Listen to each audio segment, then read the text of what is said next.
15 centimetre 15 centimetre वाली 15 centimetre त्रिज्या वाले एक वृत्त है, इसकी त्रिज्या 15 सेंटीमीटर है। ठीक है, रेडियस जो है वो 15 सेंटीमीटर है। जो भी गिवन डाटा रहा करे उसको पहले लिख लिया करो, दिया है ना। उसके बाद जीवा केंद्र पर 60 डिग्री कोण अंतरित करता है। तो कोई जीवा है उस पर 60 डिग्री कोण अंतरित कर रहा है, 60 डिग्री कोण अंतरित कर रहा है। ये त्रिज्या है 15 ये है, 15 ये भी है। ठीक है, उसके बाद क्या होता है, संघत लघु और दीर्घ वृत्तखंडों के क्षेत्रफल बताना है। पाई और √3 दोनों के मान दिए हैं। संगत, दीर्घ और लघु, तो ये तो लघु हो जाएगा, ये लघु हो जाएगा, और इसी से जो बच जाएगा ये बड़ा वाला, ये दीर्घ हो जाएगा। तो इन वृत्तखंडों के क्षेत्रफल बताने हैं। तो सबसे पहले अगर लघु वृत्तखंड का क्षेत्रफल निकालने की कोशिश करें तो इसको O कहते हैं, इसको A, इसको B, और यहाँ पे एक बिंदु P है। तो लघु वृत्तखंड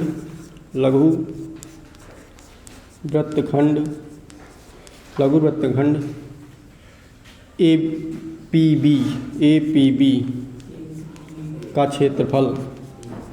क्षेत्रफल क्या होगा, पूरा त्रिज्यखंड का क्षेत्रफल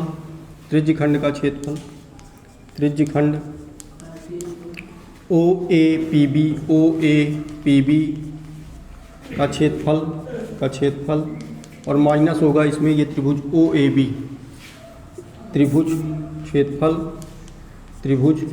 OAB का। ठीक है, तो यहाँ पर त्रिज्यखंड OAPB का क्षेत्रफल क्या होता है, तो θ/360 पाई r स्क्वायर, है ना। तो पाई का मान क्या बोला है उसने, क्या रखना है, पहले फार्मूला लिख देते हैं, पाई r स्क्वायर, और यहाँ पे OAB है तो देख रहे हैं कि 60 डिग्री है। क्योंकि त्रिज्याएं बराबर हैं तो सम्मुख भुजाओं के सम्मुख कोण भी बराबर हो जाते हैं, तो ये भी 60-60 हो जाएगा, इसलिए समबाहु त्रिभुज हो जाएगा √3/4 भुजा का स्क्वायर। पहले सूत्र लिख दिए, अब सूत्र में वैल्यू पुट करेंगे। तो थीटा कितना दिया है हमको, 60 डिग्री दिया है, 60/360 गुणे पाई का मान दिया है 3.14 और त्रिज्या दी है 15, तो 15 गुणे 15, इसमें पूरा घटेगा √3/4। तो √3 का भी यहाँ पे मान दिया है 1.73, √3 की जगह 1.73 रखना है, बटेगा 4, और भुजा भी आपकी 15 और 15 ही है, 15 और 15 आपकी भुजा भी रहेगी। अब यहाँ से इसको काटते हैं और 6×36, ठीक है। अब हम ये देख रहे हैं कि 15-15 यहाँ भी आ रहा है, 15-15 यहाँ भी आ रहा है, तो इसको 15-15 को बाहर ले लेते हैं। तो 15-15 बाहर ले लेंगे, 225 हो जाएगा, है ना। और फिर अंदर ब्रैकेट में क्या बचेगा, 1/6 बचेगा, और ये 3.14 है, तो इसको हम 314/100 भी लिख सकते हैं, है ना। दशमलव हटाए तो नीचे 100 आ गया। इसी प्रकार इसको हम 173/400 लिख सकते हैं, ठीक है। ये हम कर सकते हैं। अब यहाँ से कुछ अगर काट सकते हैं तो काट सकते हैं। तो 2 तिहाई 6, 2 एकम 2, तो 5 10, 2 सत्ते 14, ठीक है। 3 से कटेगा क्या, अब नहीं कटेगा, तो 157/300, है ना, 157/300। तो इसको हल करिए, 157/300 और माइनस का 173/400, तो इसका लघुत्तम पे तो 3 चौको 12, है ना, 3 चौको 12, और 4 से इसका गुना होगा तो 7 चौक 28 की 8, हंसिलाई 2, 4 पंचे 20, 20 2 22 की 2, हंसिलाई 2, 4 एकम 4, 4 2 6। इसको करेंगे 3 से, तो 3 तिकाई 9, है ना, 7 की 21 की 1, हंसिलाई 2, 3 एकम 3, 3 2 5, तो 519 बटे ये। तो इसको करेंगे तो क्या आएगा, 519 और 28, तो 619, 100, 619 के बाद फिर 109, है ना, 109/1200, 109/1200 गुणे 225, तो इसको काटेंगे तो काटेंगे 5 से, तो 5 दूनी 10, 2 गया 5, 5 चौको 20, 0, 5 चौको 20, 2 गया 5 25, ठीक है। 5 चौको 20, है ना, 5 चौको 20, 5 लठे 40 और इसको करेंगे 5 नाम 45। अब कटेगा किसी से आएगा, यहाँ पे ख़त्म हो जाएगा, तो इसने यहाँ तक दिया, ठीक है। तो ये आपका लघु वृत्तखंड का आ गया, लघु वृत्तखंड का क्षेत्रफल आ गया इतना, ये लघु वृत्तखंड का आया है। अब दीर्घ वृत्तखंड का निकालना है, दीर्घ वृत्तखंड का। तो दीर्घ वृत्तखंड का कैसे निकालेंगे? दीर्घ वृत्तखंड का क्षेत्र अभी यहाँ तक का निकला है इतना, ये चीज़। अब हमको इसके ऊपर का ये पूरा निकालना है, ये लघु का निकला है इतना, अब दीर्घ का निकालना है। तो दीर्घ वृत्तखंड का हम उस तरीके से भी निकाल सकते हैं कि त्रिज्या, और जो एक डायरेक्ट मेथड है कि पूरे वृत्त का क्षेत्रफल पाई आर स्क्वायर होता है। पाई आर स्क्वायर में अगर हम इस पोर्शन को घटा देंगे तो शेष तो यही बचेगा, है ना। तो पूरे वृत्त का क्षेत्रफल में ये माइनस कर देते हैं। तो वृत्त के क्षेत्रफल में, वृत्त के क्षेत्रफल में माइनस अपन लघु वृत्तखंड का क्षेत्रफल करेंगे, लघु वृत्तखंड का क्षेत्रफल करेंगे। तो वृत्त का क्षेत्रफल होता है पाई आर स्क्वायर, पाई की वैल्यू दी है 3.14, आर स्क्वायर मतलब 15 × 15, है ना। और ये माइनस आपका 20.4375। तो इसको हल करेंगे तो ये जाएगा नीचे आएगा, 5 से काटेंगे तो 5 दूनी 10, 5 तिहाई 15, ठीक है, ये हो गया। फिर 2 से काटिए तो 2 दाहम, 2 एकम 2, 2 पंचे 10, 2 सत्ते 14, ठीक है। अब कटेगा किसी से? अब नहीं कटेगा।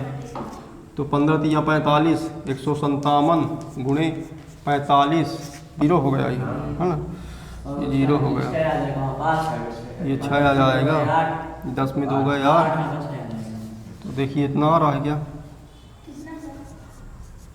686.0। एक 15 सेंटीमीटर वाले एक वर्गाकार घास का मैदान है, एक वर्गाकार घास का मैदान है, ठीक है। इसकी ये 15 सेंटीमीटर है, सारी भुजाएं 15 सेंटीमीटर है, ये भी 15, ये भी 15, ये भी 15, ये भी 15, ठीक है। उसके बाद क्या बोल रहा है कि एक कोने में, बिल्कुल कोने में सेंटीमीटर वर्गाकार खेत है, उसके बिल्कुल कोने में खूंटा लगा है जिससे घोड़ा बंधा हुआ है 5 सेंटीमीटर रस्सी से, ठीक है, 5 सेंटीमीटर बांध दिया गया है। तो ज्ञात क्या करना कि मैदान के उस भाग का क्षेत्रफल ज्ञात करना है जहाँ घोड़ा घास चर सकता है। तो पहला, जहाँ घोड़ा घास चर सकता है, तो देखो 5 सेंटीमीटर ये उसकी रस्सी है, तो या तो वो यहाँ से यहाँ तक जाएगा, है ना, या तो यहाँ से यहाँ तक जाएगा। जितनी रस्सी होता है तो कवर करेगा, मतलब इसकी जो त्रिज्या हो जाएगी घोड़े की वो 5 सेंटीमीटर खींचेगा, बिल्कुल फिक्स 5 सेंटीमीटर, और ढील कर देगा तो अंदर का खाएगा, है ना। अब खींच के मैक्सिमम खींच के कहाँ तक जाएगा? यहाँ तक, बस, है ना। ढील करके तो अंदर तक का खा लेगा, और खींच के मैक्सिमम ये। तो ये पूरी आपको याद करनी है। तो आपको त्रिज्या मिल गई ये। अब आप देखिए कायदे से, तो ये आपको वृत्त का त्रिज्यखंड दिखाई पड़ेगा। अगर इसको कायदे से ऐसे देखें तो ये आपको वृत्त का त्रिज्यखंड दिखेगा, दिख रहा है वृत्त का त्रिज्यखंड। अगर इसे केंद्र मान लें और इसे त्रिज्या मान लें तो ये वृत्त का त्रिज्यखंड है। तो इसने क्वेश्चन को थोड़ा सा घुमाया है। तो आर हम यहाँ पर 15 मानते हैं, 15 सेंटीमीटर, ये 15 का है को 5, है ना, त्रिज्या 5 है, 5 सेंटीमीटर, 5 सेंटीमीटर हम इसको त्रिज्या मानते हैं, 5 सेंटीमीटर हम इसको, चलो 5 सेंटीमीटर हम इसकी त्रिज्या मानते हैं। थीटा क्या मानते हैं इसका? थीटा। अब हम ये जानते हैं कि वर्ग के कोणों का कोण 90 डिग्री होता है। तो वर्ग के कोणों, है ना, कोने का कोण 90 डिग्री होता है, तो 90 डिग्री थीटा मानते हैं। इस पर्टिकुलर का क्षेत्रफल ज्ञात करना है, मतलब त्रिज्यखंड का क्षेत्रफल ज्ञात करना है। तो त्रिज्यखंड का क्षेत्रफल निकाल दीजिए, बस सरल से हो जाएगा त्रिज्यखंड का क्षेत्रफल। तो क्वेश्चन का लॉजिक था, बाकी क्वेश्चन सरल है। तो ये क्वेश्चन बनाए, हाँ। तो थीटा आपका 90 है और ये 360 है, और पाई की वैल्यू यहाँ पे कुछ कहा है क्या? 22/7, और आर आपका 5 × 5 हो जाएगा। तो इसको इससे काटेंगे तो क्या दिया है? 3.14, 3.14,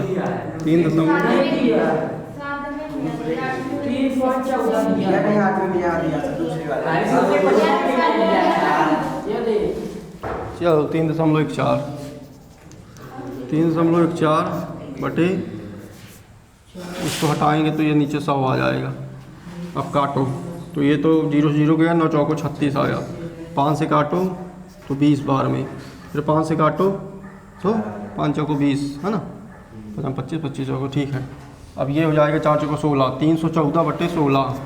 काटो जल्दी इसको, 314 बटे 16, हाँ 314 बटे 16 करो, जो भी आएगा वही आंसर होगा। 2 अट्ठे 16, 2 एकम 2, 2 पंचे 10, 2 सत्ते 14, 157 बटे 8, 157 बटे 8 सेंटीमीटर स्क्वायर।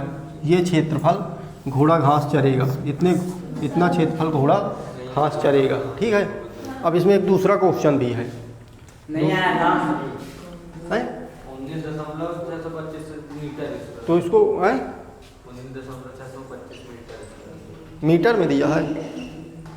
हाँ ये सारी चीज़ें मीटर में दी हैं, तो मीटर आएगा दशमलव, तो हल कर दीजिए। 157 का भाग दीजिए 8 में, 16 4 8 पंचे 40, इतना आ रहा है, बस यही आ गया मीटर स्क्वायर, है ना। जो यूनिट दी थी वो स्क्वायर। तो ये तो पहला क्वेश्चन हो गया। अब इसी में दूसरा क्वेश्चन, चरे जा सकने वाली क्षेत्रफल में वृद्धि यदि घोड़े को 5 मीटर लंबी रस्सी के स्थान पर 10 दे दिया जाए।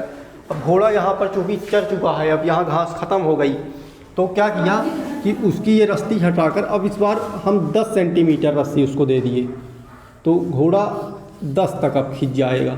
अब यहाँ तक का वो माल ले सकता है। हाँ त्रिज्या 10 हो जाएगी, थीटा वही रहेगा, हाँ थीटा वही रहेगा 90। तो इस पूरे त्रिज्यखंड का पहले निकालोगे, ठीक है। उसके बाद इसको घटाओगे, क्योंकि ये तो ऑलरेडी उसने खा चुका था। अब ये इतनी पट्टी खाएगा ना, ये तो ख़त्म हो गया था, वो खा के 0 कर दिया। तो पहले फुल यहाँ से यहाँ तक का आप वो निकालिए, यहाँ से यहाँ तक का त्रिज्यखंड निकालिए, उसमें ये पोर्शन घटा दीजिएगा, तो ये पट्टी आएगी आपकी। तो उसको इस प्रकार से करेंगे कि थीटा 90 ही रहेगा, 90 बटे 360 रहेगा, पाई का मान 3.14 कर देंगे, और वहाँ पर त्रिज्या हमारी 10 हो जाएगी, 10 गुणे 10। इसको जैसे ही 100 करेंगे तो ये पूरा इससे निपटेगा। उसके बाद ये तो 9 चौको 36 जाएगा ही, नए है ना, ये 9 चौको 36 जाएगा। इसको काटने की कोशिश करेंगे 2 से, तो 2 बार जाएगा, 2 एकम 2, 2 पंचे 10, 2 सत्ते 14 जाएगा, 157 बटे 2 जाएगा। ये 157 बटे 2 जाएगा। अब 157 बटे 2 पूरा यहाँ से यहाँ तक आया, उसमें अपने को घटाना क्या है, यहाँ से यहाँ तक का 157 बटे 8, तो 157 बटे 8 घटा दीजिए, समझ रहे हैं। 157 बटे 2 हमारा यहाँ से यहाँ तक का पूरा आया है, ये पूरा। और उसमें हमको ये पर्टिकुलर, ये कितना था जब हल नहीं किए थे, तो ये था, तो इस पर्टिकुलर को घटाना है, तो दशमलव ना करके, क्योंकि चूंकि एक जैसा दिख रहा है तो हो सकता है सरल हो जाए, है ना। 8 और 2 का लघुत्तम लेंगे तो क्या आएगा, 8 ही आएगा, है ना। तो 2 चौको, इसका 4 से गुणा कराइए तो 7 चौक 28 की 8 हासिल आई 2, 5 चौको 20, 20 तो 22 की 2 हासिल आई 2, 4 एकम 4, 4 तो 6, ऐसा ही कुछ आएगा। और ये तो ऐसा ही रह जाएगा। इसमें ये घटा देंगे आप लोग, तो घटा दीजिए, तो 7 में कहेंगे 8 एक आएगा, ये 12 बन जाएगा, तो 7 हो जाएगा, है ना। ये 5 हो जाएगा, तो ये 4 हो जाएगा, तो ये 8 हो जाएगा, है ना। ये मीटर स्क्वायर, या तो यहीं पे आंसर आ जाएगा या इसको हल कर लिया गया होगा उत्तरमाला में। तो उत्तरमाला में हल करके भी अपन दे सकते हैं। 8 पंचे 40, तो ये 40 आ जाएगा, 7 8 28 64 आ जाएगा, 64 ये आ जाएगा 6 7, तो ये दशमलव 8 28 64 आ जाएगा, है ना। फिर ये 6 आ जाएगा, फिर 8 7 56 आ जाएगा, फिर 4 आ जाएगा, 8 पंचे 40 आ जाएगा, 58.875 मीटर स्क्वायर ये आ जाएगा। तो ये गुणा भाग आप लोगों को करना है, आप लोग मुँह ताते बैठे रहते हैं।